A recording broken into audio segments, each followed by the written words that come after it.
Hello everyone, welcome to our channel.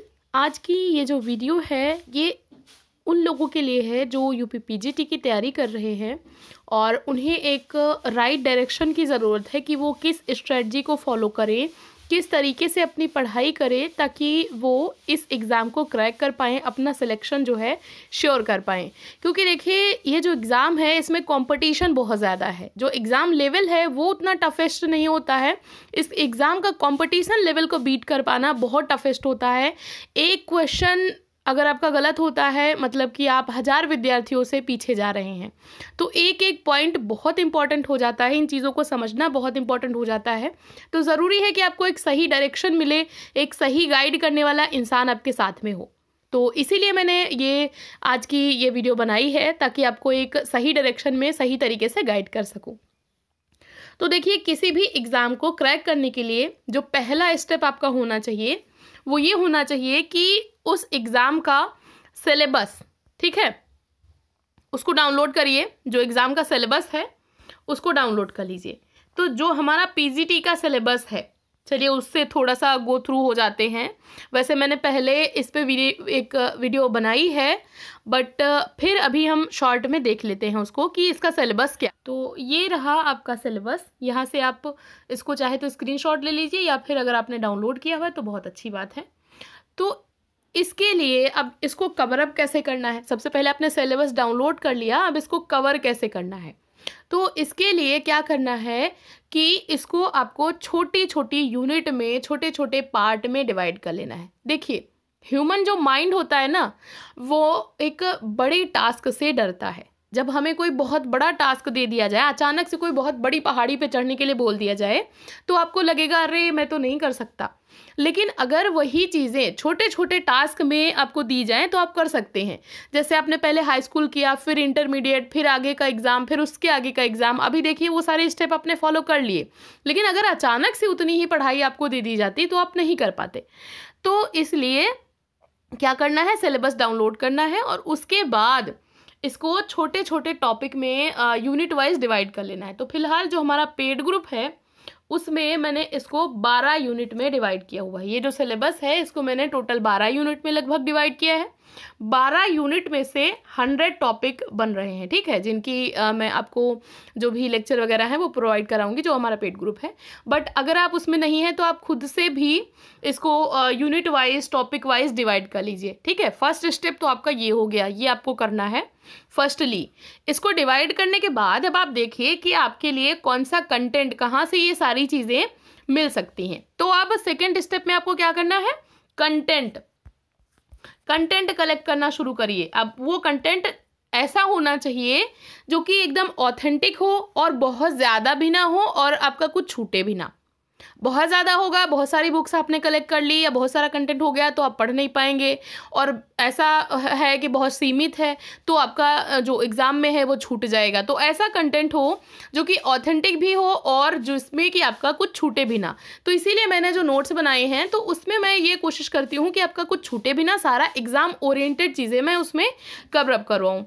इसके अलावा अगर आप खुद से प्रिपेयर कर रहे हैं तो जो मैंने बुक्स बताई हैं, ठीक है, बहुत सारे लोगों का ये क्वेश्चन है कि वो लोग कोचिंग नहीं कर रहे हैं तो सेल्फ से कैसे करें। तो सेल्फ से जो मैंने बुक्स बताई हैं इसकी एक अलग से बुक्स की वीडियो है, वो आप देखेंगे। जब आप प्लेलिस्ट में जाएंगे तो आपको यूपी पीजीटी बुक लिस्ट करके एक वीडियो मिलेगी, तो उसको आप देखिए। जो बुक्स मैंने बताई हैं उनको फॉलो करिए और उनको पढ़िए। आपका जो ये सिलेबस है लगभग ओवरऑल कंप्लीट हो जाएगा, ठीक है। तो आपको क्या करना है, सेकंड में आपको कंटेंट कलेक्ट करना है और फिर उसको आपको पढ़ना शुरू करना है। तो फर्स्ट स्टेप आपने कर लिया ये चीज़ें। तो ये करने के बाद आपको क्या है कि जब आपने ये कर लिया तो आपका सिलेबस कवर हो गया, ठीक है। मतलब जितना भी सिलेबस था उसका आपने सारा कंटेंट कलेक्ट कर लिया और पढ़ भी लिया। तो आपका जो सिलेबस है वो कवर हो गया। फर्स्ट स्टेप आपने कर लिया। अब सेकंड स्टेप आपको क्या करना है कि जो कंटेंट आपके पास है उसके शॉर्ट में नोट्स बनाते जाने हैं, ठीक है। शॉर्ट में नोट्स क्यों बनाने हैं, ताकि जब आप रिवीजन के लिए बैठो तो आपको उतना ही समय ना लगे, ठीक है, क्या करना है, उतना ही समय ना लगे इसके लिए शॉर्ट नोट्स बनाने हैं। और नोट्स ऐसे होने चाहिए कि ना तो बहुत ज़्यादा शॉर्ट हो और ना ही इतना ज़्यादा विस्तार हो कि फिर पढ़ने का ही ना मन करे। तो बिल्कुल बहुत ही अच्छे तरीके से आपको नोट्स बनाने हैं और फिर उनको डेली के डेली रिवाइज करना है। मतलब जो टॉपिक आप दिन में पढ़ो, शाम को उसको रिवाइज करो या फिर उसको मॉर्निंग में रिवाइज करो। रिवीजन बहुत ज़रूरी है, तो जितना ज़्यादा आप रिवाइज करेंगे समझिए आप अपनी सफलता के उतना ही नज़दीक हैं। ठीक है, तो आपको नोट्स बनाने हैं और साथ में उसको रिवाइज करना है, वीकली रिवाइज करना है, डेली रिवाइज करना है, और जैसे भी आप शेड्यूल बनाएं उस तरीके से आपको रिवाइज करना है। तो ये हो गया आपका नेक्स्ट स्टेप। उसके बाद आपको क्या करना है, तो आपको जो क्वेश्चन है उनकी प्रैक्टिस करनी है। आपको ये देखना है कि जो प्रीवियस ईयर एग्ज़ाम है उनमें किस लेवल के क्वेश्चन आए थे, क्योंकि ऐसे तो आप कैसे तैयारी करेंगे।